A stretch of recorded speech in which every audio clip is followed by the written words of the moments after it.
Season na po uli ng rambutan. Tara, samahan niyo po kami manguha ng rambutan dun sa may puno.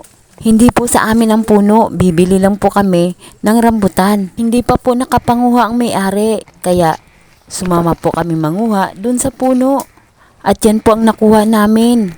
Ringrong po, ang variety po ng rambutan na yan, kung tawagin po ay RR. Tumulong po kami sa pangunguha ng rambutan.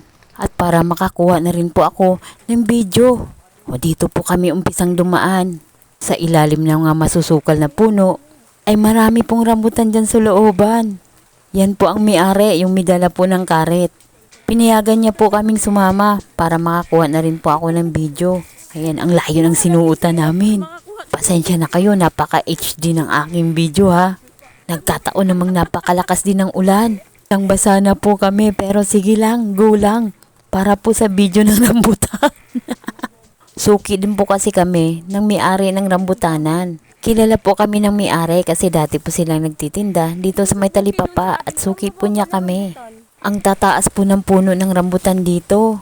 Kaya daw po ganun kasi kanlong siya, hindi siya masyadong nasisikatan ng araw. Ang dami po kasing puno dito sa looban. Kaya pataasan po ang tubo ng mga puno kasi nag-aagawan sila sa sikat ng araw. Kung alin man ang puno na pinakamatangkad at pinakamataas, siya po yung nakakakuha ng maraming sikat ng araw.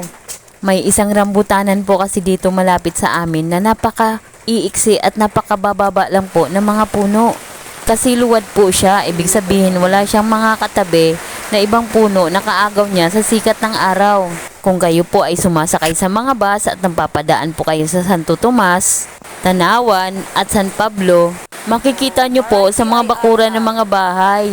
May mga puno po ng rambutan at kung ganitong panahon po, August at September, napakadami pong mamunga ang mga rambutan. Akalain nyo po, may Christmas tree na punong-puno ng mga red na Christmas balls. Ang gaganda pong panuorin. Kakatuwa po kasing tingnan ang mga red na yan.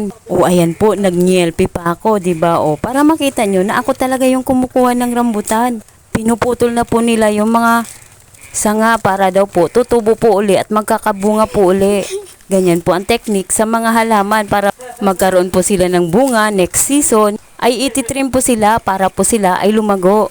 At magkaroon pa po ng maraming bunga, yung mga sanga na marami na pong branches o mga sanga na branches pa. Libre kain po dyan sa puno. Eat all you can po, wala po yung bayad. Pero syempre, kailangan namin makaipon ng marami. Kasi may mga bibili pa. Yan, to make this story short, ayan, naghati-hati na po kami. Tigta 3 kilo lang po ang nakuha namin kasi iilan na lang po kasi ang bunga. Hindi ko na po ipapakita kung paano namin binitbit yung rambutan at saging. Napakabigat po talaga. At magbubukas na po ako ng rambutan using my one hand. Siyempre, yan po ang aking special skills. Medyo matigas po itong balatang ringrong. Ang hirap po niyang balatan. Pero carry pa naman. Kayang-kaya ng isa kong kamay. At tiyadeng! Nagbukas na po siya. At isusubo ko na po yung nabuksan ko. Oo, ang sarap. Hindi po siya masabaw kasi ringrong po siya. Ang masabaw po yung puntuklapin. Napakadami din po kasing health benefits ng rambutan. Kung hindi nyo po alam, pwede nyo pong bisitahin si Google. Hindi ko na po sasabihin sa inyo kasi hahaba pa po ang aking video. At wala pong naiiwang laman po sa buto ng rambutan na ringrong. Yan po ang kagandahan sa kanya. Masasaid mo po talaga ang laman ng rambutan. O siya, masyadong mahaba na po itong video ko. Hanggang dito na lang po. Maraming salamat po sa pagsama. Bye-bye!